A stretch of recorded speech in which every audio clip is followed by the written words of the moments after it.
Let's get to work. Let me begin by thanking Ranking Member Graham and the other members of this committee for being with us this morning. Some will be here, some will be virtual. And I also want to thank the many witnesses who will be with us today remotely because of the pandemic. Today, we are going to be discussing an issue that, in my view, is of enormous consequence, both morally and economically, but it is an issue that gets far too little discussion, and that is the crisis of income and wealth inequality in our country. The simple truth is that today in America, the very, very rich are getting much richer, while tens of millions of working-class Americans are struggling to put food on the table and take care of their basic needs. This morning, we are going to learn why it is that the middle class in our country, once the envy of the world, whole world looked to the United States and saw a growing and strong middle class, but why it is that that great middle class has been in decline for decade after decade after decade, while at the same time there has been a massive transfer of wealth from working families to the top 1%, an issue that needs to be discussed. We're going to be talking about why it is that during this horrific pandemic, 63% of our workers have been living paycheck to paycheck, worried that if somebody in the family gets sick or the car breaks down, they will be thrown into financial desperation because they don't have the money to pay those bills. Meanwhile, same exact time, 660 billionaires, richest people in America, have become $1.3 trillion richer. So during the pandemic, millions of people are struggling, put food on the table, handful of billionaires are becoming much richer. We're going to talk about the obscenity of the 50 wealthiest Americans now owning more wealth than the bottom half of our society. 50 people, half of our people, 160 million people. While at the same time, over 90 million Americans are uninsured, have no health insurance, or are underinsured, can't afford to go to a doctor when they get sick. Is that the America that we want? I don't think so. We'll be asking about how it happens that the top 1/10 of 1% now owns more wealth than the bottom 90%. 1/10 of 1%, more wealth than the bottom 90%. And two individuals, Bezos and Musk, now own more wealth than the bottom 40%.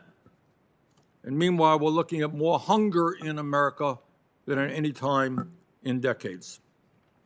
Incredibly, if income inequality had remained the same as it was in 1975, the average worker in America would be making $42,000 more today than he or she is earning. Instead, as the number of billionaires explodes, the average worker in America is now making $32 a week less than he or she made 48 years ago after adjusting for inflation. So you got a huge explosion in technology, worker productivity, average worker today making less in real dollars than they did 48 years ago. And today we're going to be talking about what it means morally and economically when one person in this country, the wealthiest person in the world, Jeff Bezos, has become $77 billion richer during this horrific pandemic while denying hundreds of thousands of workers who work at Amazon paid sick leave and hazard pay. As you may know, I asked Mr. Bezos to testify at this hearing. He declined my invitation, and that's too bad, because if he was with us this morning, I would ask him the following question, and that is, Mr. Bezos, you are worth $182 billion. That's a B. 182 billion. You're the wealthiest person in the world. Why are you doing everything in your power to stop your workers in Bessemer, Alabama, from joining a union so that they can negotiate for better wages, better benefits, and better working conditions. While Mr. Bezos would not be with us today to answer those questions, we are going to hear from Jennifer Bates, an Amazon worker in Bessemer, Alabama, who will tell us what it's like to work for one of the most profitable corporations in America and why she and her co-workers are trying to form a union there. But let's be clear, Amazon and Jeff Bezos are not alone. The American people are increasingly disgusted with the corporate greed they are experiencing every single day. They're sick and tired of corporate CEOs who now make 320 times more than their average employees, while at the same time give themselves big bonuses, all kinds of golden parachutes, and yet they cut back on the health care that their workers have. They want corporations to invest in workers, in decent wages, benefits, and working conditions, not just higher dividends, stock buybacks, and outrageous compensation packages for their executives. And that is why I am introducing legislation today to impose an income inequality tax on corporations that pay their CEOs over 50 times more than their average workers. It has always been true, of course, that CEOs make more than their employees. But what has been going on in recent years is totally absurd. In 1965, CEOs of large corporations made just 20 times as much as their average workers. Today, those CEOs now make over 300 times, and in some cases, over 1,000 times more than their average workers. That is absurd, that is wrong, and that has got to change. Now, when we talk about the need to protect the working class in this country and to address the crisis of income and wealth inequality, there is an enormous amount of work that Congress has got to undertake. We need to raise that minimum wage to a living wage. Nobody who works 40 hours a week should live in poverty, and that living wage should be at least 15 bucks an hour. We need to make it easier for workers to join unions, not harder. The massive increase in wealth and income inequality today can be directly linked to the decline in union membership in America. We need to create millions of good-paying jobs, rebuilding our crumbling infrastructure, our roads, bridges, wastewater plants, sewers, culverts, building the affordable housing that our people need. We need to transform our energy system away from fossil fuel. And when we fight to protect our kids and this planet from climate change, we also create millions of good-paying jobs. We need to guarantee and do what every other major country on earth does, and that is to guarantee health care to all people as a human right. Health care is a human right, not a privilege. We need to make sure that all of our young people in this country have the right to get a higher education regardless of their income. And yes, we need to make sure that the wealthiest people and large corporations start paying their fair share of taxes. Now, I know that my Republican colleagues have a different view. I suspect that Senator Graham will disagree with one or two things that I've said, may be wrong about that. But at a time of massive income and wealth inequality, I do not believe that we should be giving more tax breaks to the rich. In fact, amazingly enough, maybe we can discuss this, several of my Republican colleagues in the Senate, including Majority Leader McConnell, introduced a bill to repeal the estate tax, legislation that would provide $1.7 trillion in tax breaks to the billionaire class while doing nothing to helping working families or family farms.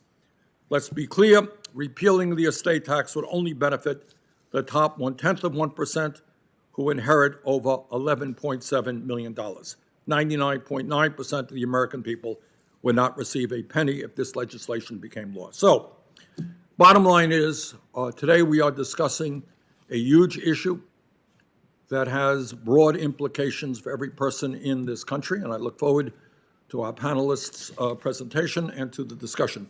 Senator Graham. Thank you, Mr. Chairman. One thing we will agree on is that you believe this. You have been the most consistent voice, I think, in the country over a long period of time on issues like this. We do have disagreement, but I like working with people who believe what they believe. Now, here's some common ground, I think. Most of us don't want the consolidation of wealth and power to lie in the hands of the few through ill-gotten gain, through monopolies, through unfair trade practices, through criminal enterprise, market manipulation. But if you can make your money legally and fairly, good for you. And that brings us to the question of big tech. I don't know what we do about this, Mr. Chairman, but the question for me is, have we let too much power consolidate in the hands of big tech? Is it a virtual monopoly in terms of the flow of information? And have we allowed these new technologies to become the modern version of robber barons of the last century? And I would like to talk more about that. I don't know if you need to break these companies up or not, but Section 230 and other things we need to revisit. But generally speaking, it's been a capitalist nation and hope it remains so, with regulation to prevent environmental abuse and make sure people play by the rules. To me, the government plays a role in keeping the water in the banks. When people start creating monopolies, that's unfair to other competitors. When people cheat and scheme and get rich off bad business practices, that's something we all should be concerned about. But the Gallup poll company has been asking Americans what they think most important problem facing the country every month for a long time. In the latest survey, 26% said it was the coronavirus. Just 1% said it was the gap between rich and poor. Now, how can that be? I actually believe that. I believe that most Americans don't spend their time wondering about how to take from somebody else. They're wondering about how do I get ahead. And they're looking for opportunity, and they should be demanding that opportunity. One thing that I think we can start focusing on is how do you lift people up who've been in poverty? How do you present better opportunity? There's the way described by the chairman, and I think the other way that I like is Senator Scott, who's focused on enterprise opportunity zones in blighted neighborhoods, making sure that there's tax advantages for businesses like Amazon and others to go into these neighborhoods and increase wages by having better business opportunity. But all of us have one thing in common here on this committee. We had good educations. And if you want to level the playing field for America, make sure that every kid, regardless of zip code, has an adequate opportunity to be well educated. And I believe in public school systems. I'm a product of it. But the question becomes, what happens when a public school fails time and time again? What are the things that we can do to level that playing field? So here's what the Census Bureau said, that the poverty rate hit an all-time low in 2019, and that between 2017 and 2019, income inequality actually declined, that before the pandemic, the unemployment rate was at a 50-year low. The rates for African American, Hispanic, and people with disabilities hit their lowest unemployment levels on record. Wages were rising at their fastest pace in years, and they were rising fastest for blue-collar workers. So there's two different models being suggested here, and I think the model that we're suggesting is that accumulation of wealth through monopolies and other unfair trade practices or manipulation of markets or criminal enterprises, we should all be against that. But like Bill Gates, you invented something a lot of people want. Amazon, they found a way to get you products that you want. The problem, Mr. Chairman, is online shopping may put brick and mortar businesses out. So one of the things that I've been focused on is making sure that sales taxes are collected from online vendors like a brick and mortar business like my family had, because that would create a tax advantage for online businesses. So I want a level playing field in terms of regulation and taxes and educational opportunity. And I think that's the role of the government, not picking who gets this and who gets that and what is too much money. I think that's if the government gets in that business, it will do more harm than good. But I'm looking forward to working with you on this and many other issues. And quite frankly, I'm enjoying this committee because we're talking about things that matter. So thank you. Senator Graham, thanks very much. Now we're going to go to our witnesses, and we have some great witnesses this morning, and I thank all of them for their willingness to be with us. First, we have Robert Reich. Many of you will remember that Bob Reich is the former Labor Secretary, Secretary of Labor under President Clinton, and to my view, one of the great secretaries of labor this country has ever had. Professor Reich is the author of numerous books, including The System, Who Rigged It, How We Fix It, and is currently a professor of public policy at the University of California, Berkeley. Professor Reich, thank you so much for being with us this morning. Well, thank you very much, Mr. Chairman, and members of the committee. With your permission, I will simply provide my testimony and submit it to the committee. Also, several charts that I think the committee might find very useful.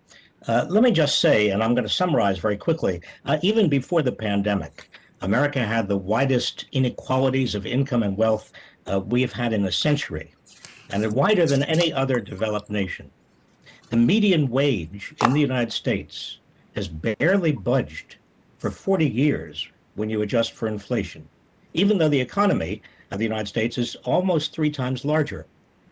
And more than half Americans earn so little that they have to live paycheck to paycheck. Now, this is something new in the history of at least post-World War II America. We've never seen the degree of inequality we're now experiencing. Increasingly, the economy's gains have gone to the top. The richest 1/10 of 1%, Mr. Chairman, as you said, I want to just underscore this. The richest 1/10 of 1% has almost as much wealth as the bottom 90% put together.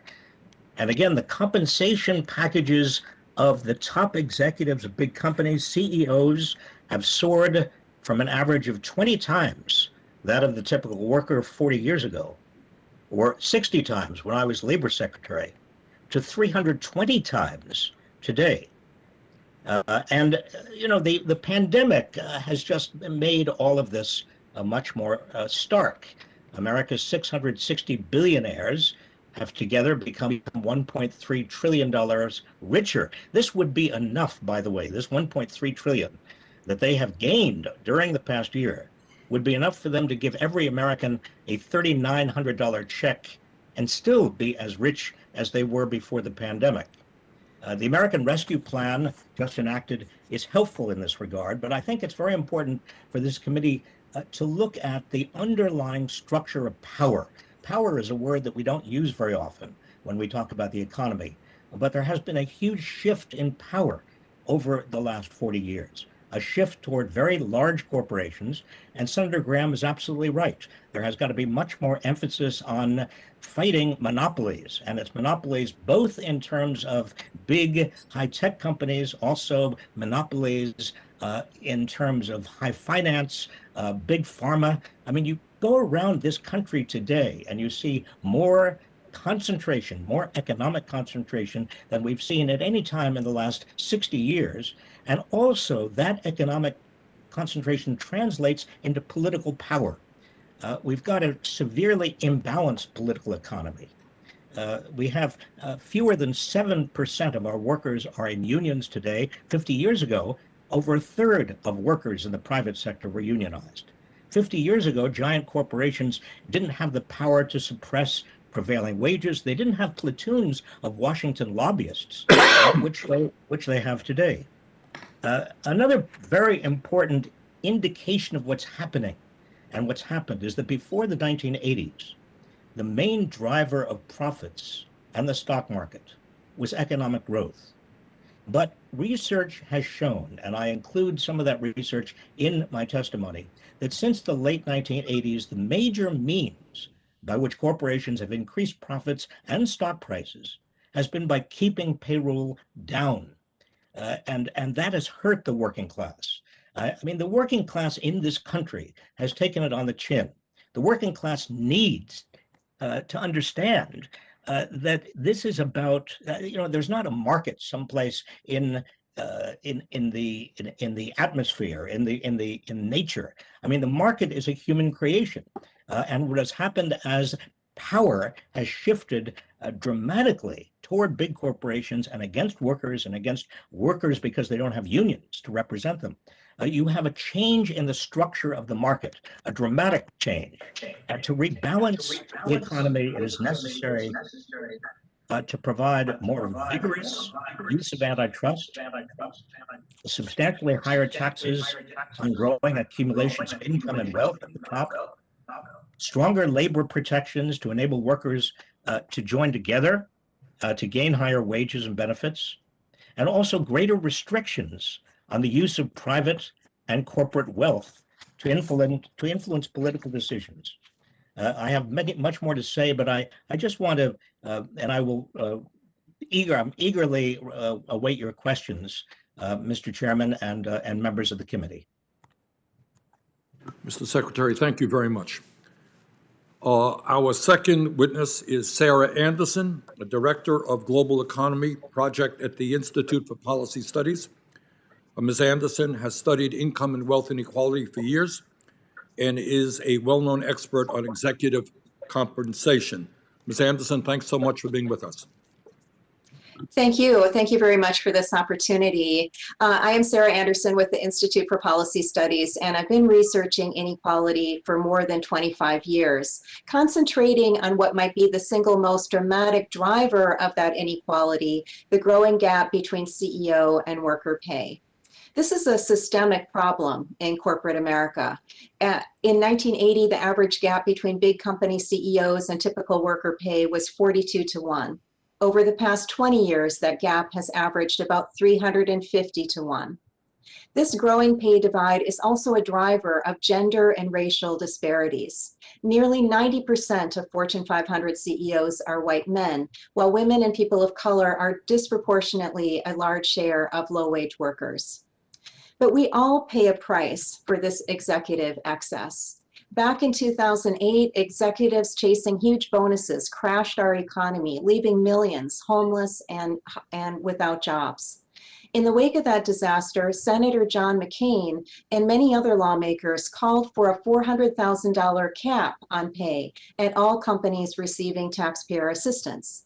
But corporations and Wall Street banks not only blocked that proposal, they designed compensation packages to help executives rebound more quickly than ordinary Americans. Today, we're living through a period of even greater national suffering, and a period when frontline workers have proved how essential they are to our economy and our health. And yet, once again, many corporate leaders are focused on bending the rules to protect massive CEO paychecks. Let me give you a few examples. At Coca-Cola, none of the top executives met their bonus targets last year, but the board gave them all bonuses anyway. The CEO wound up with $18 million in total compensation, over 1,600 times as much as the company's typical worker pay. Or look at Carnival. Remember how they stranded their employees on their cruise ships for months without pay? Meanwhile, the board gave the CEO a special retention and incentive award that lifted his overall pay to more than $13 million, a 22% increase over 2019. At Tyson Foods, 12,000 frontline workers contracted COVID last year, but that didn't stop the board from giving executives stock grants to make up for the fact that they hadn't met their bonus targets. One of these executives was company chair John Tyson, who was hardly in dire need. He's seen his personal wealth increase 62% during the pandemic to $2.4 billion. Research by my Institute for Policy Studies colleagues and Americans for Tax Fairness shows that the combined wealth of all 660 US billionaires has soared by 1.3 trillion during the pandemic. Many of them, of course, owe their fortunes to their years as CEOs. Now, corporate executives didn't cause the pandemic in the direct way that executives' reckless behavior led to the 2008 crash. But many CEOs did make working families much more vulnerable to the current crisis by outsourcing jobs and turning millions of the jobs that remained into low-wage, part-time work without benefits. We can and must do better as a nation than to accept a business model that creates prosperity for the few and precarity for the many. This isn't just bad for workers, it's also bad for business. Research shows that having these extreme gaps undermines morale, which lowers productivity. In this time of crisis, we also must seek common ground, and we have common ground when it comes to CEO pay. In fact, a Stanford survey found that 52% of Republican voters actually want to cap CEO pay relative to worker pay. I'll end with a few policy solutions that are far more moderate than what a majority of Republicans support. First, the Tax Excessive CEO Pay Act. This would increase taxes on corporations with huge gaps between CEO and worker pay. And this would create an incentive to both rein in pay at the top and lift up worker wages, all while generating an estimated $150 billion in revenue over 10 years. Companies that have small gaps, less than 50 to 1, they wouldn't owe one more dime under this proposal. Another way to generate revenue while curbing executive excess would be through a financial transaction tax. This would curb the short-term speculation that has inflated Wall Street executive bonuses while doing nothing for Main Street. We could also leverage the power of the public purse by giving corporations with narrow gaps a leg up in government contracting. Corporate boards have shown us, after the financial crash and during the pandemic, that we can't rely on them to do the right thing when it comes to CEO pay. This is a problem that affects all of us, and we need responsible policy solutions. Thank you very much. I look forward to your questions. Ms. Anderson, thank you very much. Next, our next panelist is Jennifer Bates. Ms. Bates is an Amazon worker at the Bessemer, Alabama Fulfillment Center. She and her co-workers are trying to form a union in Amazon with the Retail, Wholesale, and Department Store Union. I invited both Ms. Bates and Amazon founder and executive chairman Jeff Bezos. I'm very happy Ms. Bates agreed to testify, unlike Mr. Bezos. Ms. Bates, thank you very much for being with us. Thank you, Chairman Sanders, ranking members Graham, and members of committee. Thank you for the opportunity to testify today. Amazon brags it pays workers above the minimum wage. What they don't tell you is what those jobs are really like. And they certainly don't tell you that they can afford to do much better for the workers. Working at Amazon warehouse is no easy thing. The shifts are long, the pace is super fast, you are constantly being watched and monitored. They seem to think you are another machine. I started working at Amazon in May of 2020, not too long after they opened. By my third day, I was hurting. I looked around and saw it wasn't just me. I mentioned it to my sister, who also worked there at the time, and she just told me it only gets worse. At Amazon, you are on your feet, walking all the time and climbing stairs to get to your station and move products.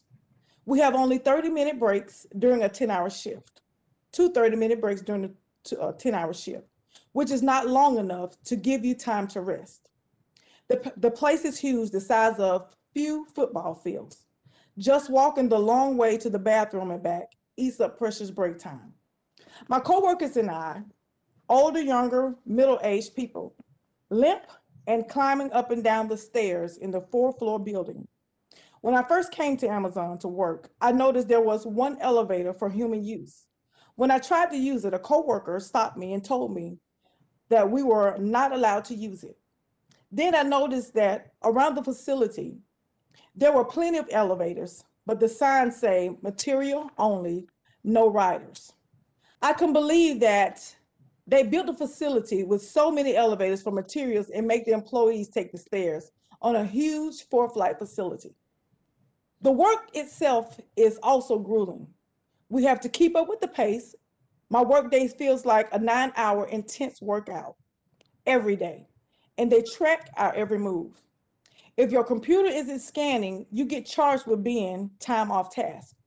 From the onset, I learned that if I worked too slow or had too much time off task, I could be disciplined or even fired. Like a lot of workers, it was too much for my sister and she ended up quitting. I thought there should be another way. I mean, why can't a large and wealthy company do better for their workers? Amazon has made tons of money during the pandemic. Jeff Bezos is the richest man in the world, and now he's even richer than to us workers. Yet they expect us not to expect anything we didn't already have before we started working there. Like we do not deserve better. Amazon's going to poor communities, claiming that they want to help the economic growth. That should mean paying its employees a living wage and benefits that truly match the cost of living. And ensure workers work in safe and healthy conditions because we are not robots designed to only live to work. We work to live.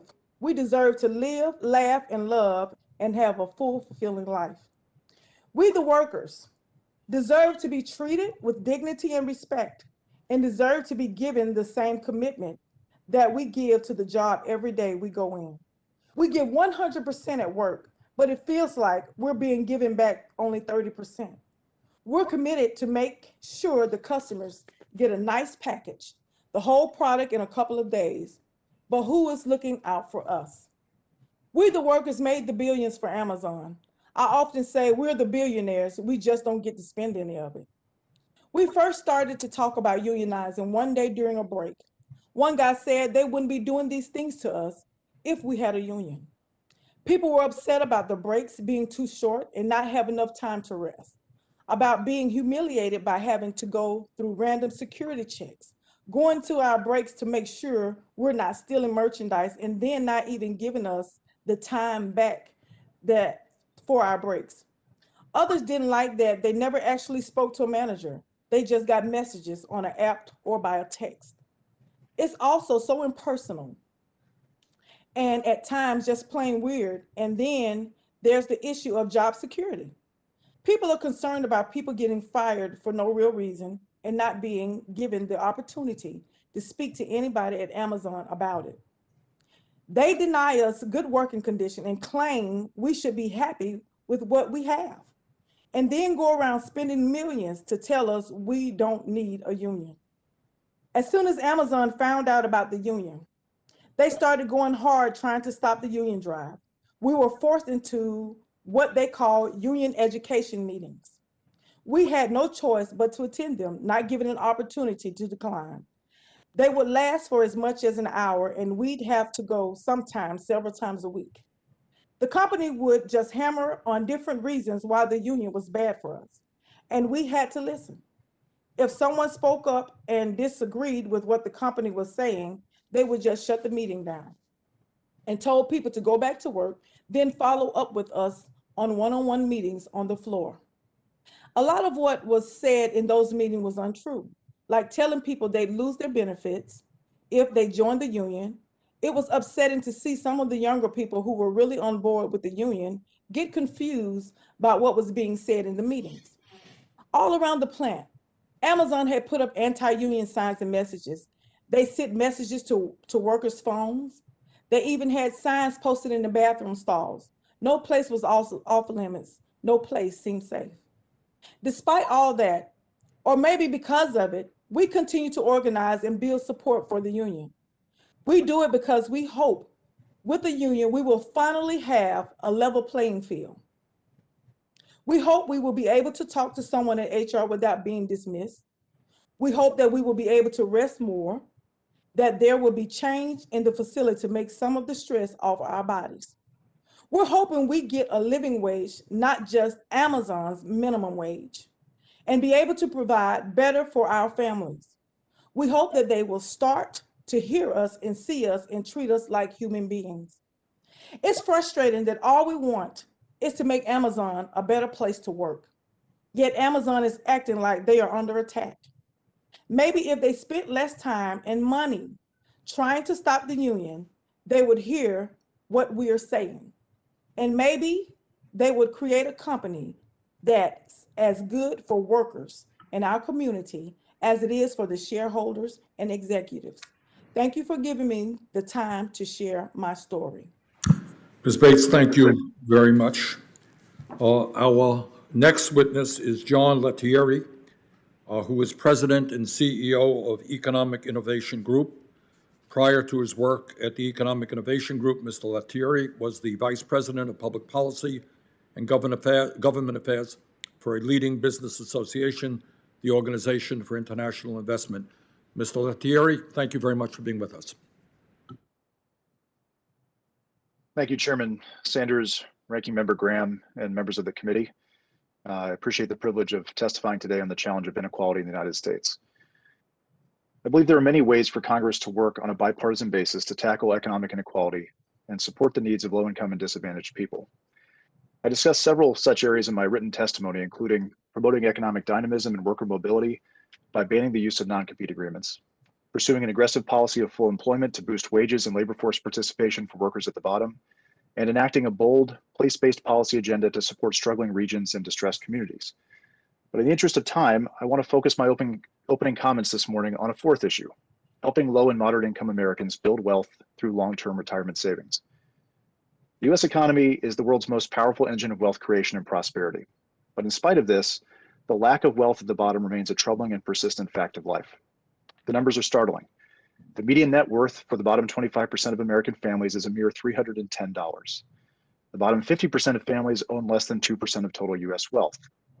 One of the central reasons for the persistent lack of wealth at the bottom is the lack of adequate retirement savings among low-income families. The median retirement savings balance for the bottom 50% of American families is $0. For comparison, the median for families in the top 10% is $610,000. Now, the problem here is not that affluent Americans are doing well at saving, but rather that current policy is so poorly designed to support those most in need of building wealth. And the reason here is simple. Retirement savings policy mostly relies upon deductions from taxable income that are of little use to Americans in the bottom 50% of the income distribution, most of whom pay little to no federal income tax to begin with. So as a result, a person making $20,000 a year and contributing the maximum gets nothing from federal and state tax incentives, while a person earning $200,000 gets over $7,000 in federal and state aid. In other words, those who need help building wealth are the ones most excluded by current policy. Deeply uneven participation in retirement savings also perpetuates the racial wealth gap. Only 35% of Hispanic families and only 41% of Black families hold any retirement account savings, compared to 68% of white families. Among those that do have at least some retirement savings, the median white family holds more than double that of the median Hispanic family and the median Black family. So what can be done? A number of noteworthy proposals, including from members of this committee, have been put forward in recent years to address the dearth of retirement savings among low-income workers. But there's one option that is both elegant in its simplicity and transformative in its potential benefits, and it will be familiar to every member of Congress. And that is to make all low and moderate income workers eligible for a program modeled after the federal thrift savings plan, complete with a match on contributions up to a certain percentage of income. The TSP is a defined contribution savings program now available only to federal employees and members of the military. In a paper soon to be published by my organization, co-authors Dr. Teresa Gheralducci of the New School and Dr. Kevin Hassett, former chair of the White House Council of Economic Advisors, make the case for expanding access to the TSP to tens of millions of Americans who currently do not enjoy participation in an employer-sponsored plan. They argue that the design of the TSP makes it an ideal model for helping low and moderate income workers build wealth, ensure a comfortable retirement, and grow a nest egg that can be passed on to future generations. The TSP is an incredibly well-designed program. Participants enjoy automatic enrollment, a simple menu of options for investment, an easy user interface, very low expense ratios, and matching contributions of up to 5% of income, along with a number of other features that, when combined, have proven to generate remarkably strong participation among eligible workers. The beauty of the TSP is that it is a proven and carefully studied model that performs exceedingly well for the very traditionally marginalized workers that have largely been neglected by US retirement policy. Participation rates, for example, among those with a high school degree or less and workers in the bottom 1/3 of earnings have reached as high as 95%. And such workers on average contribute a significant share of their earnings to their TSP accounts. In other words, the TSP already provides compelling evidence that low-income, limited education workers will avidly participate in a well-designed savings scheme if it's made available to them. Creating such a pathway for working Americans to build wealth through a widely available and portable program modeled on the TSP would be a transformative step towards ensuring that everyone in this country has a meaningful stake in national economic growth and prosperity. Such a program would be in addition to, not in place of, Social Security, filling the gap in current policy to support tens of millions of workers, including part-time and gig workers, who are most in need of additional support.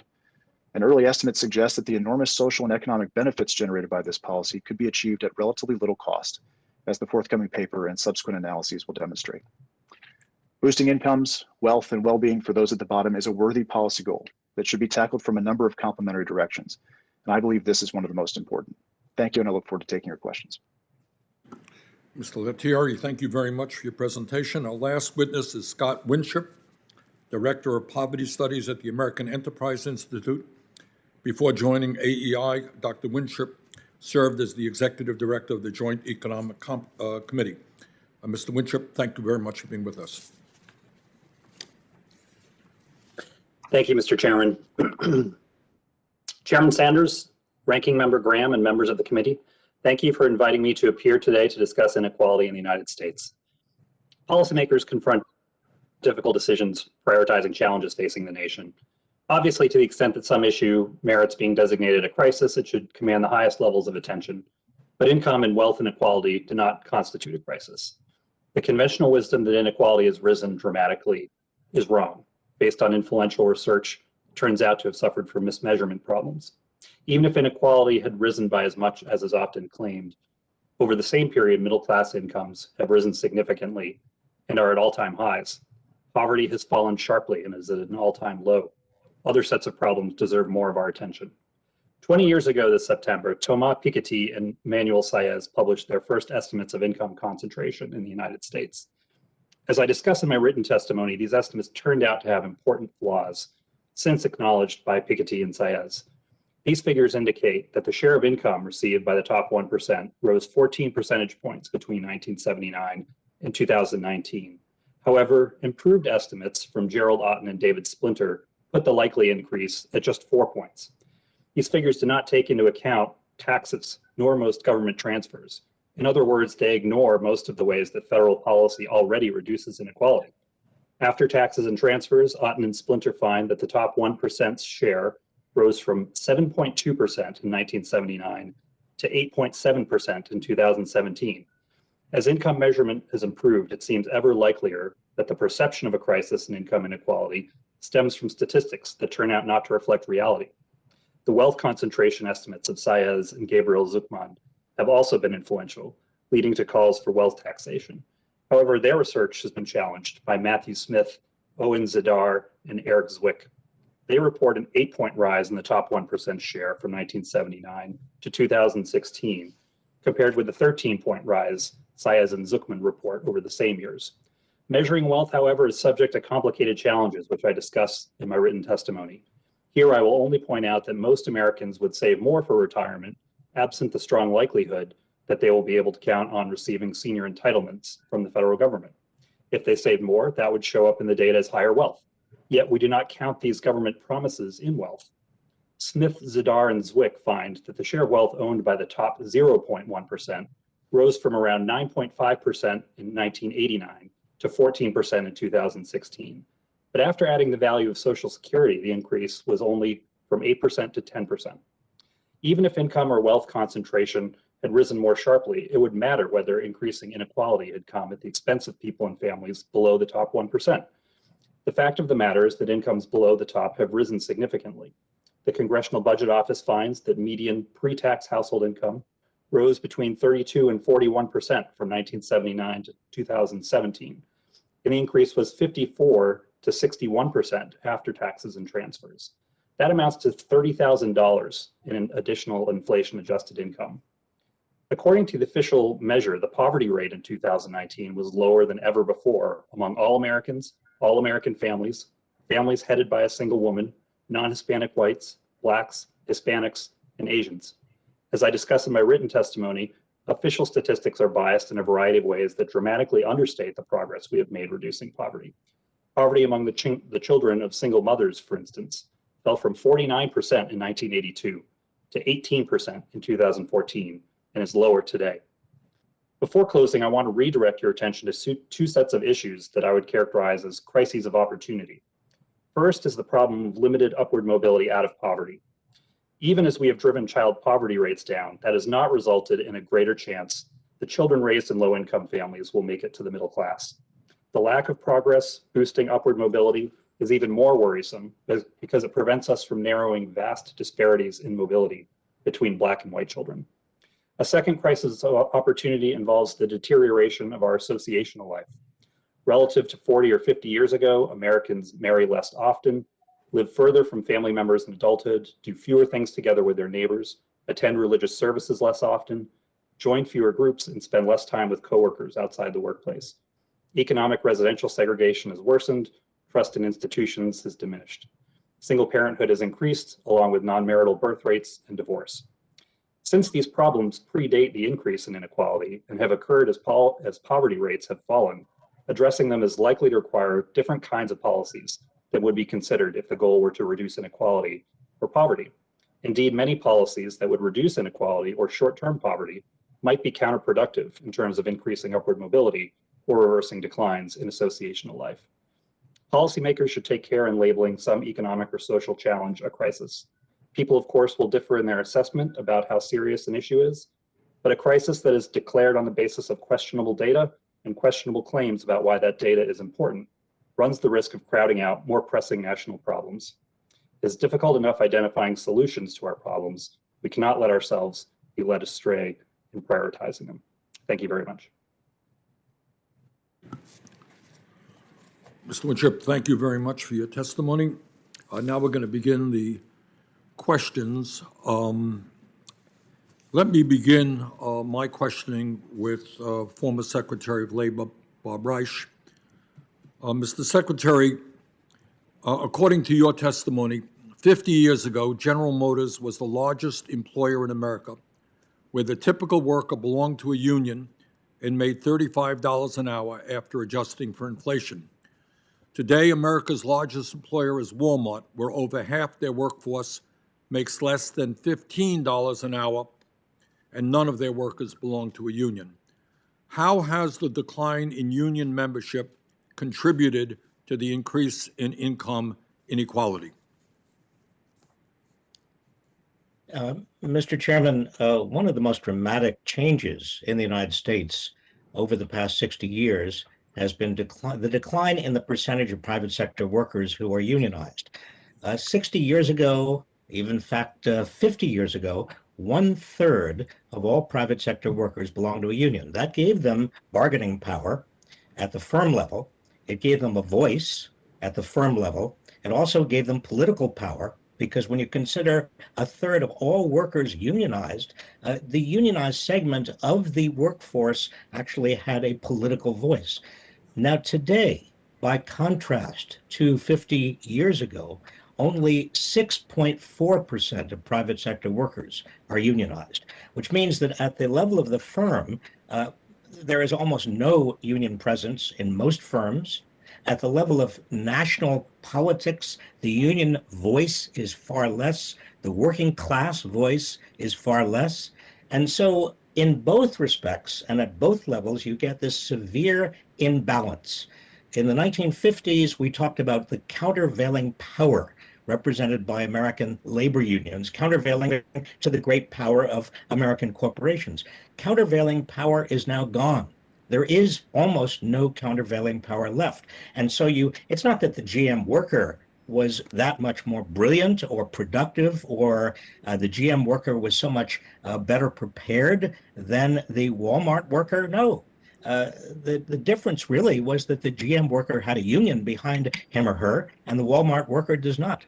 All right, with that, I'm going to have to interrupt you, and I apologize, but I want to ask some of the other panelists the question. Let me go to Jennifer Bates.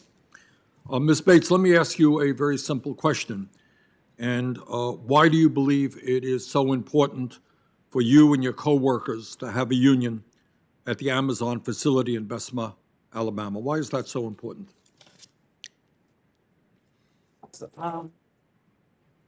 It's important because we need an equal playing field. For so long, people have been walking away from jobs because of the disrespect, inequality. And nobody has actually stood up to say, you know what, it's time for someone to be held accountable for what they're doing.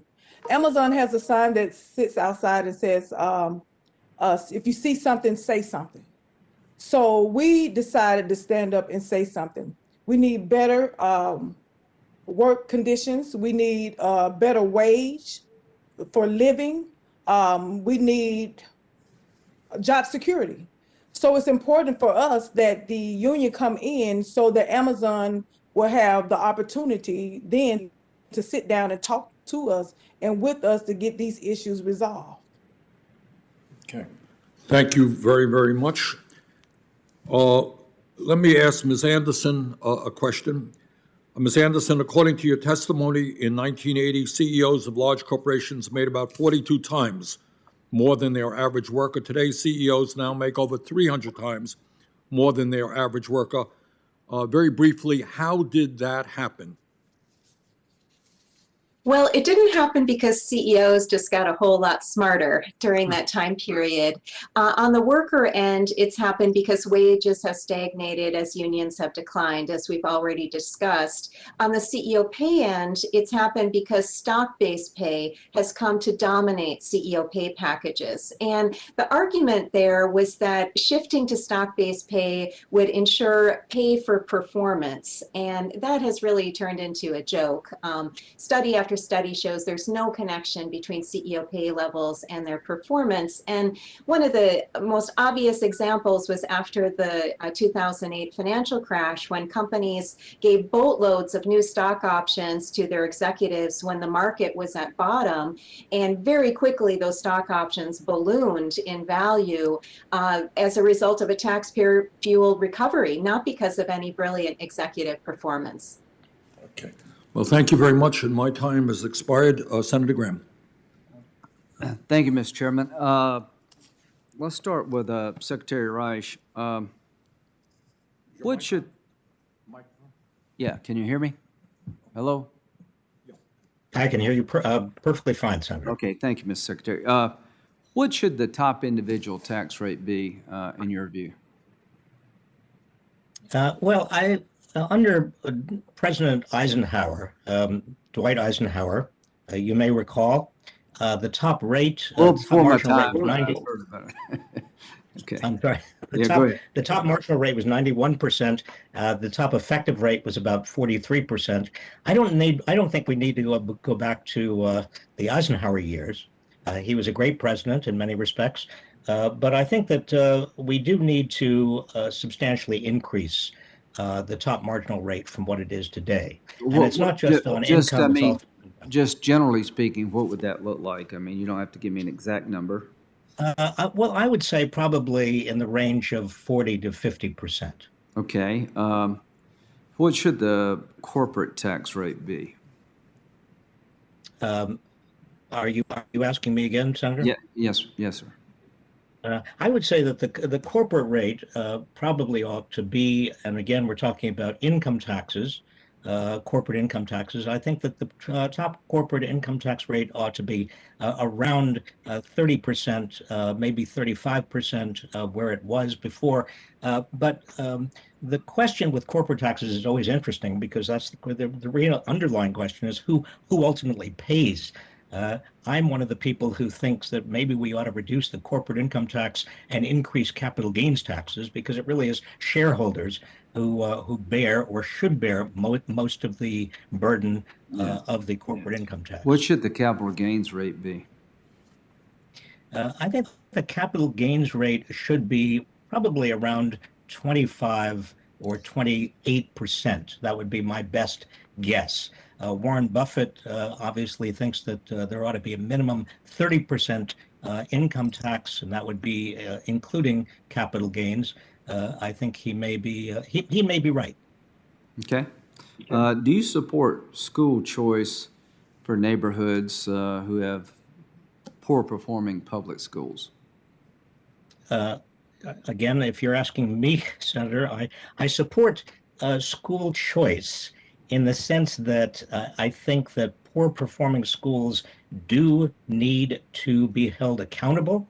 The real question is what the choice is. I think that any organization, whether it's a charter school or a public school, ought to be in the position of offering a good education.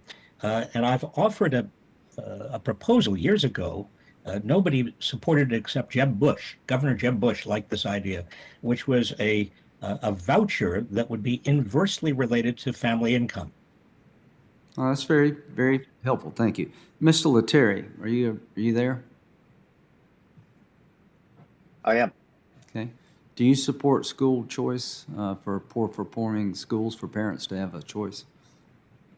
Senator Graham, it's an important question, but it falls outside of the scope of my organization's work. So I'm happy to offer you my personal opinion, but I just want to make it clear it's not an issue that we've studied at EIG. That's okay. About the tax rates that I've just talked about, what's your view on tax rates? I think the question about where tax rates should be set is a complicated one because it depends on what other aspects of the code are a factor. So Yeah, if deductions and there are- exemptions, right? Exactly. So I think what we know about the corporate tax rate, for example, is that Would you the support US, would you support a flat tax? no. Okay. Do you support tax reform to eliminate some deductions and exemptions? Yes. Okay. As a general matter, I think a simpler Yeah. tax code is good. Yeah. A progressive tax code is good. And so I think if that's what you mean by tax reform, then the answer is yes. Yeah. So my point here is if you wanted to improve the life of the average American worker, at what point does regulation and taxation on business trickle down to the inability to get good paying jobs in a growing economy? How much does tax and regulation impact the American economy and the ability of people to participate in it at a higher level? Well, I think one of the things that's often misunderstood is that complexity is a subsidy to larger incumbent stakeholders. So the more complex an economy is, the more complex the regulatory system or the tax code is, the more likely it is to be gamed by those at the top, and the more likely it is to disadvantage those at the bottom. So as policymakers think about these questions, which are important, I think the implicit barrier to entry that's created by complexity is something that you should keep in mind because it's something that certainly plays into the theme of robust competition and holding larger stakeholders to account through competition. Yeah, one last question. Do you worry that if our tax rates are out of line on the corporate side with the rest of the world, that will incentivize American companies maybe to leave? I think certainly that tax rates can be a disincentive. It's not the only factor that companies consider when they're looking at locational decisions. Trade policy, for example, plays a large role. But certainly, if the U.S. were to get way out of whack with the OECD average, I think that would be a problem. Okay. Senator Graham, thank you. Senator Whitehouse. Thank you, Chairman. My questions are for Mr. Reich. First of all, thank you for your testimony and your graphs. You document unprecedented income inequality in this country, basically since the Gilded Age, which on its own is a problem. But the question I want to raise with you is, what do the New Age robber barons do with that money, the 1% billionaires? We know that some of them start big, famous foundations, and they do charitable work, and good for them. But some of them set up faux foundations and fund fake think tanks and go to work in politics from hiding. Many of them are billionaires who made their billions in the fossil fuel industry. And the operation that they run with their billions can actually best be compared, in my view, to hostile covert operations like intelligence services run. And so the question is, what happens when income inequality at virtually unprecedented levels spawns political inequality? What happens when you have a quietly ruling political class that is hiding behind dark money outlets to control political parties, to control public debate, to control elections through sponsored think tanks, through captive paid-for media outlets, and through dark money-funded super PACs and independent expenditure political operations. Could you comment on, there's that old line in TV advertising, but wait, there's more. Can you comment on the but wait, there's more of the political inequality that the political hidden use of all this massive fortune that they've aggregated is brought to bear? Yes, Senator, and this is really one of the most important negative consequences of wide inequality and the degree of inequality we have in the United States today. That is, people at the top who are sitting on top of huge amounts of assets can and do use a lot of that money to influence political decisions, not only at the federal level, but also at the state and local level, that in turn increases their wealth. It's a vicious cycle. We see, for example, Amazon in Seattle has spent a great deal of money on city council elections. Amazon around the country is large enough that it can actually have an auction in which it extorts money from states and cities around the country for where its second headquarters is going to be. Dark money is proliferating around the country, as is our corporate public relations efforts to change public attitudes in a direction that a corporation may want. The whole role of money in our system and the overwhelming dominance of money from big corporations as well as from very wealthy individuals polluting American politics is one of the worst aspects of inequality. And as the great Louis Brandeis, the justice, once said, we have a choice in this country. We can either have a great deal of money in the hands of a few people, or we can have a democracy, but we can't have both. So what happens to citizenship and to the citizenry when a citizen can't tell who the actor is on the political stage? When the ad doesn't say, hi, I'm Exxon and I approve this message, I'm Koch Industries or Charles Koch and I approve this message. Instead, it says, behind some phony front group, Americans for Peace and Puppies and Prosperity approve this message. And you go and look up Americans for Peace and Puppies and Prosperity, and it's a mail drop. What is the citizen left with? And the citizen is left with no ability to sift through the messages that that citizen receives as to their veracity and reliability. Motive sometimes matters, doesn't it? And if you hide the identity, you also hide the motive, and you hide the ability of the citizen to evaluate the motive and therefore the veracity. Indeed, and the Supreme Court has repeatedly said, as recently as in Citizens United, Senator, as you know, that transparency will cure all of the negative aspects of great wealth and corporate wealth in our political system. Well, that has not happened. We don't have the transparency. Congress has not demanded it. And a lot of dark money and dark money groups and 501c4 groups make it impossible for the citizens to know who is actually providing what message. And I'll conclude by pointing out that a great number of them are in the Supreme Court right now trying to undo that transparency part of the Supreme Court's Citizens United holding. Thank you, Secretary Reich. Thank you, Chairman. Senator Toomey. Thank you, Mr. Chairman, and thanks for holding this hearing, the title of which is The Income and Wealth Inequality Crisis in America. And I think we ought to start with asking ourselves, is this really a crisis? Is that the way we should think about, especially the most recent trends in income and wealth inequality? I want to start with a chart that Mr. Reich has provided us. He refers to it as the wage and salary income has dropped as a percent of GDP. And this is the chart he provides in his testimony. And, you know, if you look at it, it does look like, that's a declining trend, right? It was kind of pronounced since 2000. You could argue it goes back further. But, yeah, I mean, it looks like sure looks like it's declining. But what's really interesting is that Mr. Reich chose not to provide all the data that's available. He cuts off the data in 2018.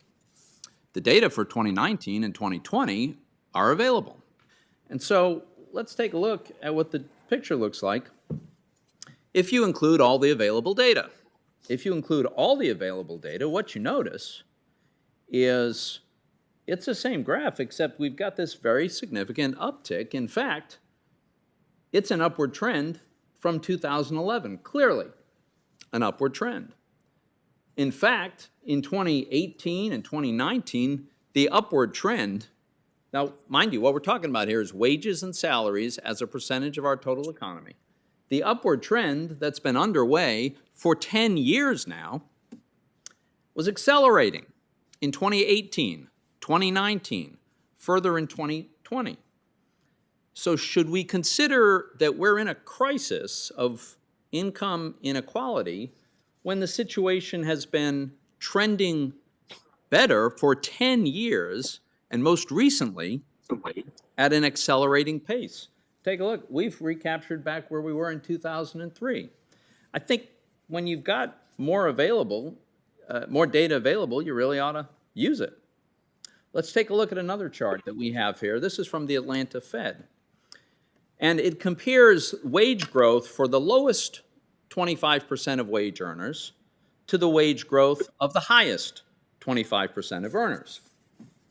Now, the lowest 25% of earners is in blue, and the highest 25% of earners is in this gold color. And what does this chart show? It shows clearly that sometime around about 2014, wages started growing more rapidly for low-income workers than wages have been growing for high-income workers. And what does that mean? That means the income gap is getting narrower, right? If higher income people's raises are occurring at a lower pace than low income raises, then the income differential is narrowing. And that's exactly what's happening. And once again, not only is that happening, but it's happening at an accelerating pace because you see the gap by which low income earners are outperforming high income earners in terms of their wage growth. That gap has widened. So again, does an acceleration at the rate at which lower income earners are gaining ground relative to high income workers, when that's happening and accelerating, should we think of that as a crisis? Really? And the reason I'm concerned, well, let's go to one more chart here. We've got another one. It's provided by the St. Louis Fed, and it's from the data itself comes from the U.S. Bureau of Labor Statistics. And this is a depiction of average hourly earnings of production and non-supervisory employees. So these are not managers, they're not executives. And what's happening is wages have been rising, and you know, prior to 2015, not at a very spectacular pace, that's for sure, but it's certainly been accelerating to the point where in recent years, these wage gains have been well above the rate of inflation. So my point is, this is very good news. I know some would like to suggest that we have a crisis so as to justify various socialistic policies and even more redistribution of wealth. But the fact is, the income gap has been narrowing, and it's been narrowing at an accelerating pace. A quick word about the wealth gap. You know, one of the ironies of this is a big source of the increase in the wealth gap has been the inflated value of financial assets. And why have financial assets gone up so much in value? Well, a big part of it, I think, is ultra easy money by the Federal Reserve. Our Democratic colleagues have long been huge advocates of ultra easy money by the Federal Reserve. Well, you should be careful what you wish for, because this is one of the consequences. But even here, there is good news. And the good news is that while investing in financial assets used to be the domain of just the wealthy, that is increasingly becoming an activity of middle income and even people of modest means. In 1989, fewer than 1/3 of American households owned stocks. In 2019, a majority, almost 53% of American households own stocks. This is going to help narrow the wealth gap, and I see I have consumed my time. Thank you for indulging me, Mr. Chairman. Thank you, Senator. Senator Van Hollen should be with us on video. Thank you. Thank you, Mr. Chairman and Ranking Member, and all our witnesses for your testimony. We have seen another explosion in terms of the gaps between CEO compensation and the compensation that they provide to their workers. And that is why I've joined Senator Sanders in introducing the bill we did today.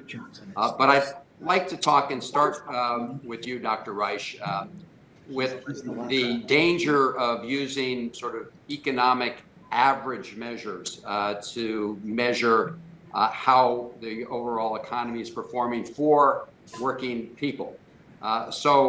For example, if Jeff Bezos had moved to Baltimore City last year, you would have seen a tripling of the per capita income in Baltimore City. The current per capita income in Baltimore City is roughly $53,000. If Jeff Bezos moved there last year, would have more than tripled that to roughly $175,000 per person. And of course, the situation of any individual in Baltimore City would not have changed at all. And so looking from the outside of those averages, you would say, wow, what's going on in Baltimore City? Huge increase in economic activity. Can you talk about why we really need to be drilling down on different economic measures in order to gauge the success of our policies for most Americans?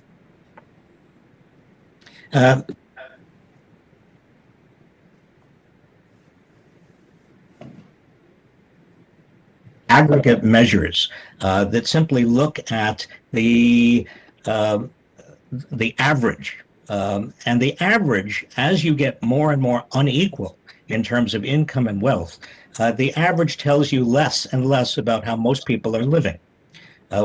Even the median, which is half above, half below, gives you more information, but still doesn't tell you what you need to know about what's happening to the bottom half.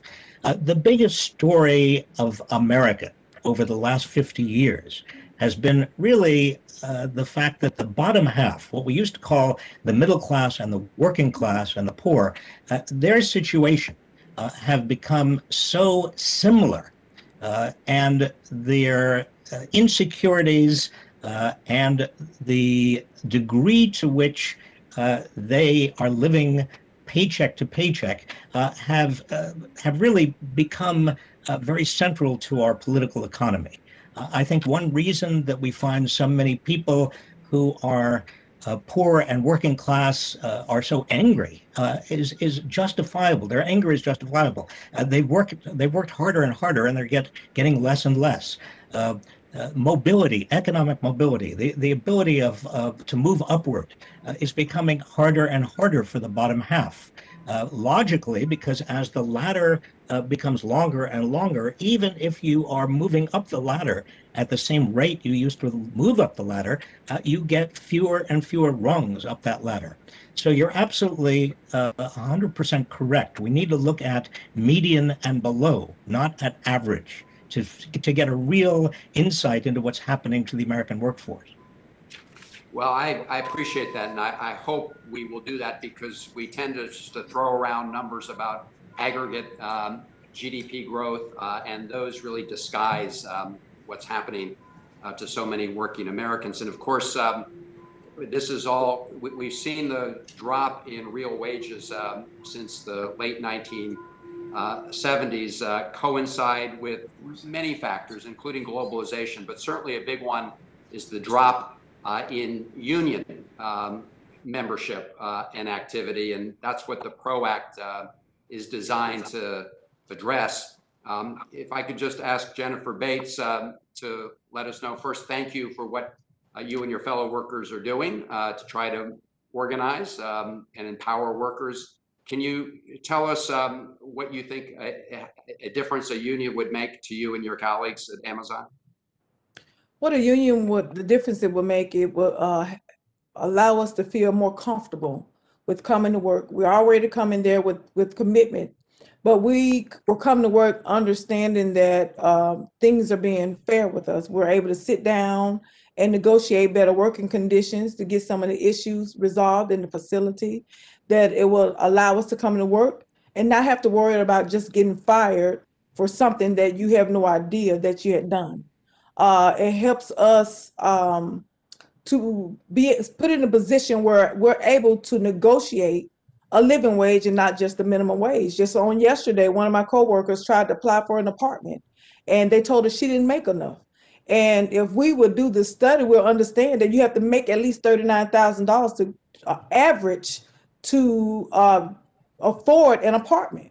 So it would open the eyes, not just in Bessemer, Alabama, but all over, that the corporations soon pay attention to the working class people, that we're living paycheck to paycheck, trying to get to not just pay the rent or pay mortgage, but we also have to live, put food on the table. So I think the union coming to Bessemer, Alabama to Amazon will really open the door to a lot of things.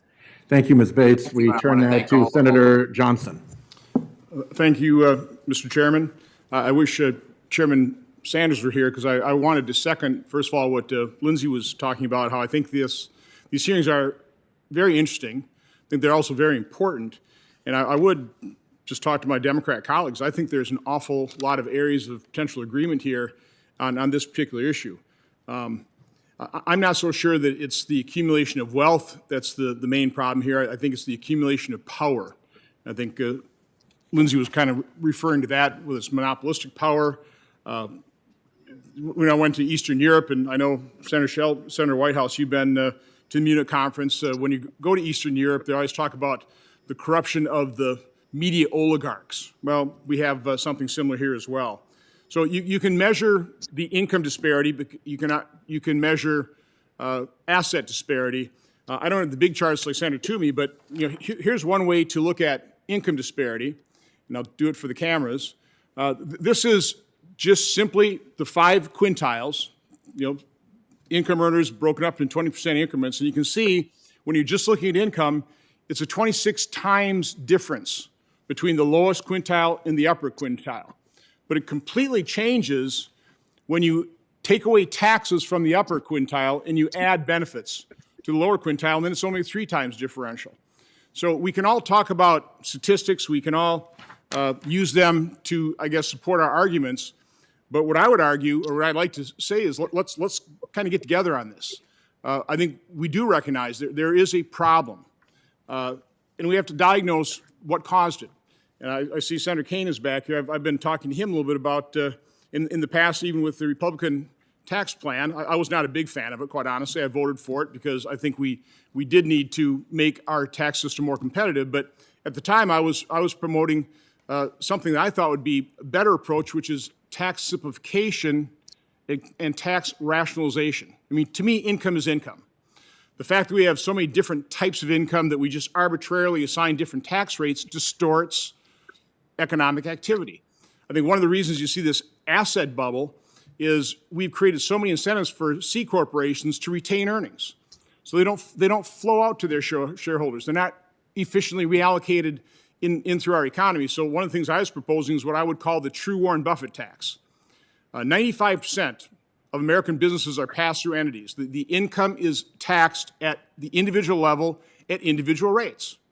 So why not do it to 100% of corporations? Tax all corporate income at the individual level at individual rates. Income's income. We've worked out all the complications. It's actually quite easy to do. I know it's a departure, but I would love to work with my colleagues across the aisle and my Republican colleagues as well to rationalize and simplify our tax system. Capital gains. The reason we have a lower capital gains rates makes some sense because you don't want to tax mere inflationary gains. But from my standpoint, the better way of doing it is call income income, tax at the same rate, but remove the inflationary gain by indexing the asset. Again, simplify, rationalize the tax system. I don't like social or economic engineering through the tax code. We need to simplify it. We need to rationalize it. And I guess I just want to ask Mr. Winship. First of all, no, let me go to Professor Wright first. Do you disagree with this chart where I'm showing, income without taking account income taxes and benefits, 26 time differential, but when you add in income taxes or deduct income taxes and add benefits, which, by the way, according to Phil Graham, $45,000 average benefits from different welfare programs, tax credits, the lowest 20% in 2020 alone. Real disposable income went up 5.5%. Total savings up $1.6 trillion. Our economy is going to take off with all the pent-up demand, but do you dispute this, Professor Reich?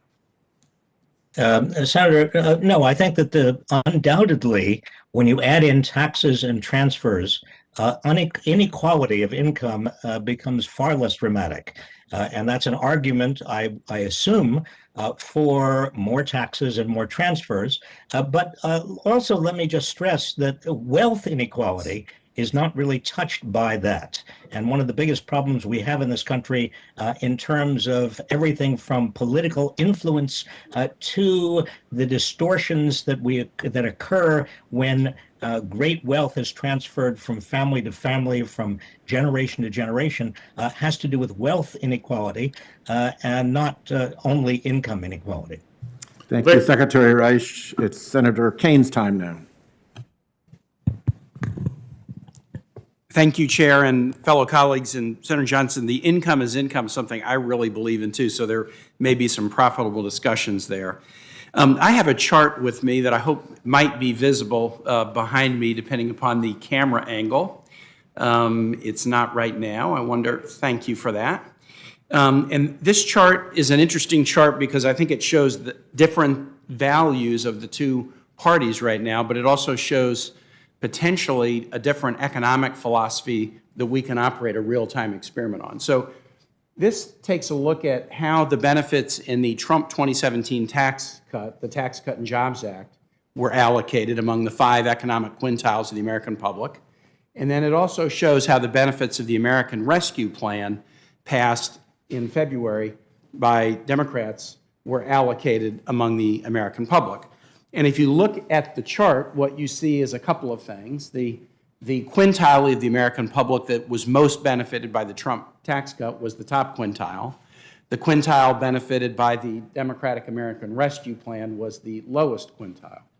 65% of the benefit in the Trump tax cut went to the top quintile, whereas more than 65% of the benefit in the American Rescue Plan went to the bottom 3 quintiles.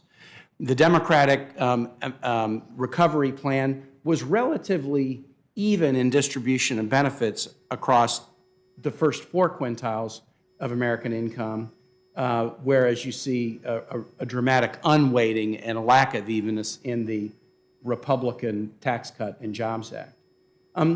Given that the Republican tax plan was passed with unanimous Republican support and no Democratic support, and the American Rescue Plan was passed with unanimous Democratic support and no Republican support, I think these two plans are a really interesting window into the values of the two parties. And the price tags of both plans were essentially the same. The tax cut plan was about $1.9 trillion. The American Rescue Plan was about $1.75 or $1.8 trillion. So I think this is a great chart, and the coincidence of which bars are blue and which bars are red is not a coincidence. But I think it's a great chart to show the different philosophies in the two parties as to how you want to allocate benefits if the government does something like this that's supposed to be a stimulus in nature. The Democratic proposal is to spread it more evenly with a little bit more focus on the lowest earning Americans. The Republican philosophy is to concentrate benefits at the top.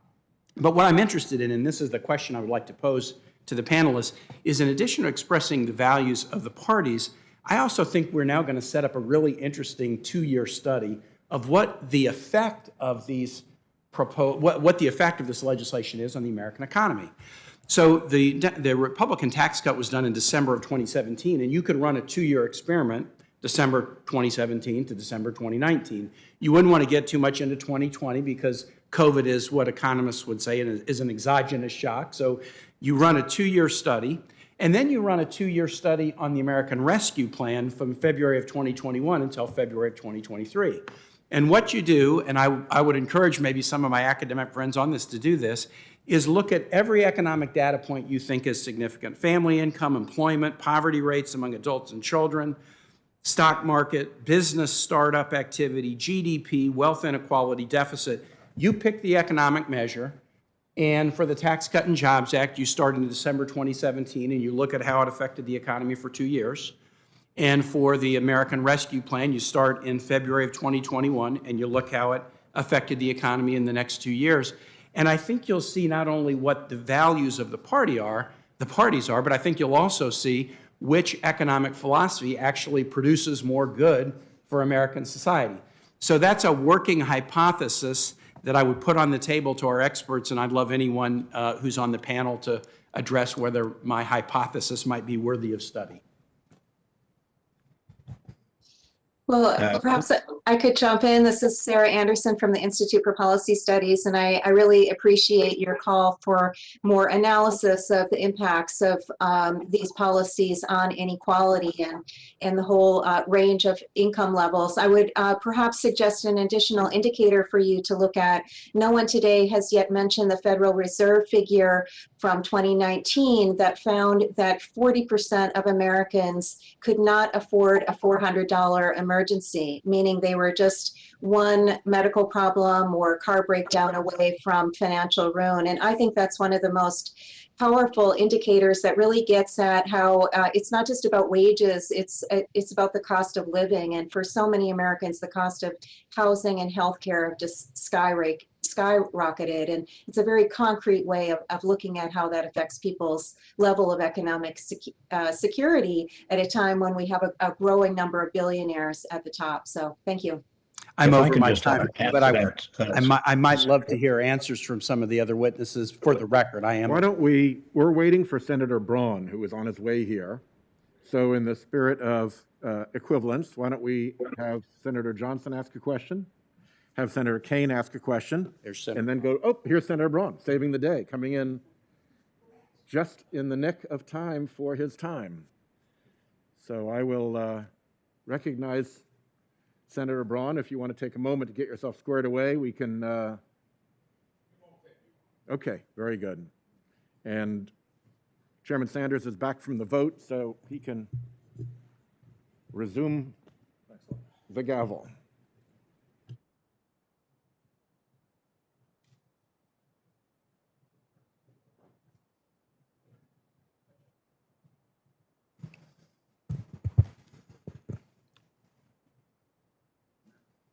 Senator Braun up. Senator Braun. Thank you, Mr. Chair. So listening to the opening remarks, I've got this to say when it comes to what happens with minimum wage, what happens with income inequality. I think both are valid issues. When it comes to how you tackle it, the difference between Main Street USA, small businesses, family-owned, even mid-sized businesses, it's a lot different than, in my opinion, public corporations, where you've got a different dynamic at play. When you look at income inequality, you got to be careful, because the opposite of that ends up where you get a central government too overbearing. That's not worked anywhere where it's occurred. And when you look at how did we get into the pickle that we've gotten into currently, I think a lot has to do with many of the major sectors of our economy. And I'd cite healthcare, for instance. You're dominated by a system that has no transparency, has no competition, has barriers to entry, and doesn't have an engaged consumer. The hallmark of what makes markets work. So I think when you hear discussions of, well, Amazon is paying $15 an hour, to me, for a huge corporation, it's got the wherewithal, probably should be more than that. When you look at wage across the country, I think that something needs to be done with the minimum wage, but then you need to look at it from a regional point of view. You don't want to disrupt places like Indiana where it's working, because you've got a great business climate, You've also got a low cost of living. So if you do anything with minimum wage, it ought to be done to where you regionalize it. Places like New York City, San Francisco, Seattle probably should be over 20 bucks an hour because their cost of living is so high. But when you go to the extreme of what's been talked about here, I think you end up maybe hurting in the long run if you try to bring the federal government in as someone that tries to moderate the situation, other than maybe making sure that markets are free and unfettered and that they're competitive. And sadly, when you look at many of the places where public companies and corporations rule, you do not have that. So the other thing is, when you look at the structural deficits that we run in this country of close to $1 trillion a year, my first question, if he's still on, would be for Mr. Wright, that how do you, without upsetting an economy that I think was working fairly decently, you were raising wages the old-fashioned way pre-COVID, how do you bridge a structural deficit when it's mostly associated with programs like Social Security, Medicare, Medicaid that we need, but that aren't self-sustaining? And I'd love your explanation. Can you raise revenues in any way that it's not going to upset the economy? That, to me, there's a sweet spot in corporate rates when they were moved from 35 to 21. Effective corporate tax rates were 18%, largely due to all the exceptions in the code. You talk Main Street employers actually got a tax rate that I think was driving the economy when you took the qualified income deduction and took that rate from 39.6 to 29.6. I'd love to hear your comments on how you, what your idea is on revenue without upsetting the economy. Well, Senator, we've learned that the deficit and the overall federal debt is less of a threat than we thought it was as recently as even 20 years ago in terms of inflation and inflationary expectations. But at some point, we do need to raise revenue.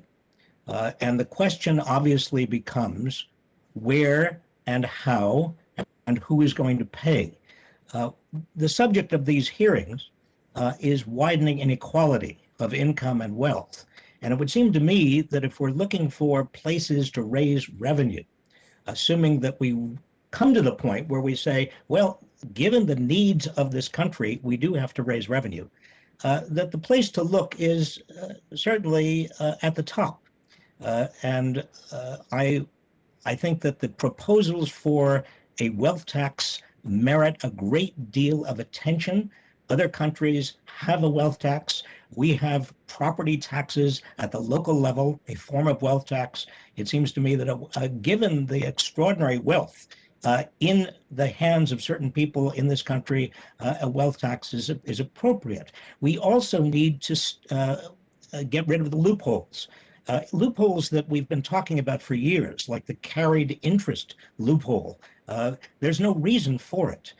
And there are many other loopholes as well that have been put into the tax code because there are companies and industries that are hiring lobbyists that have really spent all their time looking for ways of creating methods to reduce tax liability. Let's get rid of those loopholes and let's make sure that the base is as wide as possible. Thank you. Do I have time for one quick follow-up?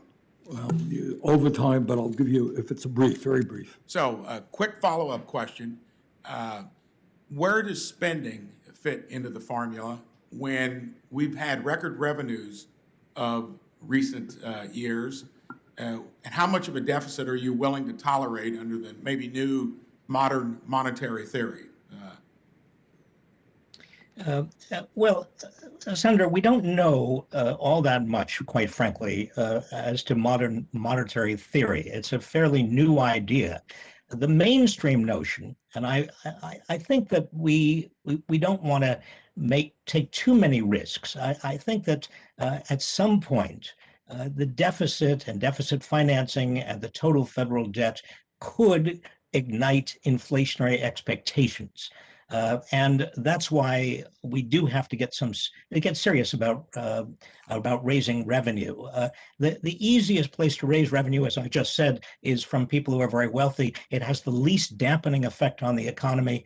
Right now, however, when there is so much underutilized capacity in terms of 9.5 million Americans who have lost their jobs, 4 million Americans who have dropped out of the wage labor force altogether, something in the order of 15 million Americans who are working part-time who'd rather be working full-time. Given all of this underutilized capacity, right now we do need to spend in order to stimulate the economy. I don't think there's any question about that, and there's a great deal of consensus about that with regard to the mainstream.